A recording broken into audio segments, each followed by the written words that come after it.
Kerajaan berhak saman penceroboh. Shah Alam, seramai 111 pekebun durian yang meneroka tanah kerajaan negeri di sekitar Raub Pahang tidak mempunyai hak di sisi undang-undang untuk mempertahankan tanah yang diceroboh. Bahkan mereka perlu akul untuk keluar daripada tanah berkenaan. Peguam Adnan Semam berkata, kedudukan undang-undang berkaitan tanah itu jelas termaktub dalam Seksyen 48 Kanun Tanah Negara KTN 1965 yang melarang pendudukan tanah secara haram. Dari segi undang-undang, kerajaan negeri wajib untuk mengusir mereka daripada tanah haram yang diceroboh sebab mereka tidak pernah dapat apa-apa lesen daripada kerajaan termasuk lesen pendudukan sementara TOL.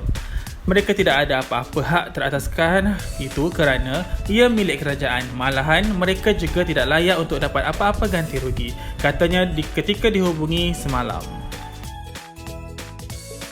Kesemua 111 pekebun durian itu sebelum ini dilaporkan berjaya mendapat perintah pergantungan sementara terhadap notis pengosongan tanah kebun dan pajakan mereka di beberapa lokasi sekitar Raub pada 28 Ogos yang lalu. Perintah itu dikeluarkan Hakim Mahkamah Tinggi Kuantan, Datuk Zainal Azman bin Abdul Aziz selepas mendengar hujahan terbabit daripada pemohon dan wakil responden berhubung tuntutan terbabit.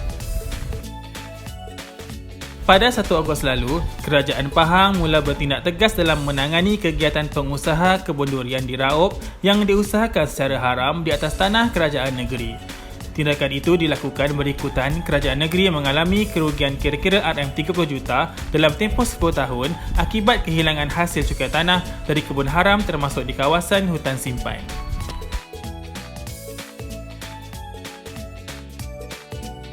Antara kawasan dusun durian di Raub yang terbabit ialah Hutan Simpan Gunung Benom, sekitar Sungai Ruan, Sungai Calit serta Teranum dan Teras. Mengulas lanjut, Adnan memberitahu dari sudut undang-undang tidak ada ruang untuk peneroka melawan notis pengosongan tanah yang dikeluarkan kerajaan negeri. Sesiapapun ceroboh tanah kerajaan, mereka boleh diusir dan walaupun mencabar notis pengusiran yang kerajaan negeri Pahang keluarkan, tetapi tindakan mencabar notis itu lebih kepada sudut teknikal sebenarnya.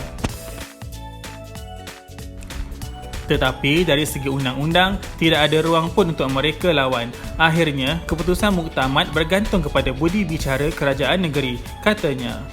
Adnan menjelaskan, kesemua pekebun durian itu juga boleh disaman ekoran menceroboh tanah kerajaan yang menyebabkan kerugian di pihak kerajaan kerana aktiviti penerbangan balak dan penggondolan hutan simpan. Mereka boleh didakwa kerana perbuatan menceroboh tanah kerajaan adalah satu kesalahan di bawah undang-undang. Bagi saya, tindakan yang diambil kerajaan negeri Pahang ini sangat tepat. Bukan sahaja di Pahang, tetapi semua negeri lain pun kena kuatkuasakan undang-undang walaupun ada pihak kata tindakan itu agak lambat sebab pekebun ceroboh tanah dah lama dan pokok pun sudah berbuah.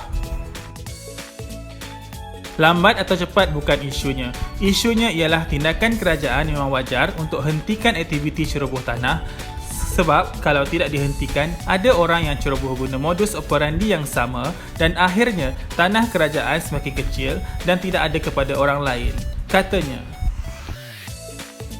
Seorang lagi peguam, Muhammad Akram Abdul Aziz menegaskan jika status pekebun-pekebun tersebut adalah sebagai setinggan yang ini menceroboh secara haram, maka agak sukar bagi mereka untuk mendapatkan sebarang ganti rugi atau hak terhadap tanah tersebut.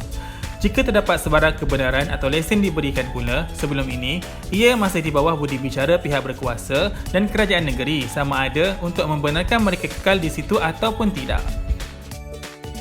Ia mungkin kedengaran sedikit kasar tetapi pihak berkuasa dan kerajaan iaitu pemilik tanah mempunyai kuasa untuk memutuskan tentang apa yang mereka mahu terhadap tanah tersebut dan sebarang pengusiran atau pengosongan perlu dibuat mengikut peruntukan undang-undang yang sedia ada, katanya. Bagaimanapun, katanya, penyelesaian terhadap penerokaan di tanah milik kerajaan itu bergantung kepada budi bicara pihak berkuasa sama ada mereka ingin berbincang dan mencari penyelesaian bersama di mana pekebun-pekebun itu diberikan kebenaran atau lesen untuk kekal di tanah tersebut atau sebaliknya. Saya beranggapan ia tidaklah begitu mudah dan straightforward seperti yang disangkakan pihak umum kerana masih terdapat peruntukan undang-undang yang perlu diperhalusi. Ia akan memakan masa dan sebarang penyelesaian hendaklah dibuat untuk jangka masa panjang dan bukan sekadar penyelesaian singkat di mana isu-isu lain mungkin berbangkit pula di masa hadapan, katanya. Peguam Persatuan Pengguna Islam Malaysia (PPIM), Datuk Hishamuddin Hashim berkata, kesemua pekebun terbabit tidak mempunyai hak ke atas tanah yang diceroboh mengikut Seksyen 48 KTN 1965. Semakan ke atas notis pengosongan tanah yang dibuat mereka mungkin sekadar memberi masa untuk tujuan rundingan luar dan tekanan kepada agensi kerajaan. Mahkamah Tinggi mungkin membenarkan perintah pergantungan sementara terhadap notis pengosongan adalah perkara biasa kerana penangguhan hanya sementara bagi memberi ruang untuk meneliti hujahan pihak yang menuntut, katanya. Menurut beliau, dalam kes itu, berkemungkinan pekebun menyatakan ada isu yang perlu dibicarakan berkenaan permohonan terbabit.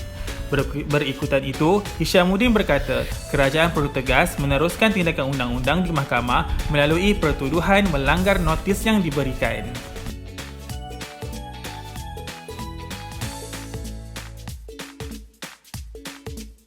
Jangan ada double standard, kuasakan undang-undang. Pekebun pula, mungkin selepas mendapatkan perintah penangguhan, akan menyaman pihak kerajaan untuk menegakkan dakwaan atas alasan mereka mempunyai hak, katanya. Namun, kata beliau, sekiranya terdapat perundingan mengenai hak tanah dan hasil kepada pihak pekebun terbabit, ia terpulang kepada kerajaan. Sekiranya selepas hukuman dijatuhkan atau keputusan kes diputuskan, apa-apa hasil mungkin akan dirampas atau dilupuskan kerana melibatkan aktiviti yang bercanggah dan berlawanan dengan kanun tanah negara, katanya.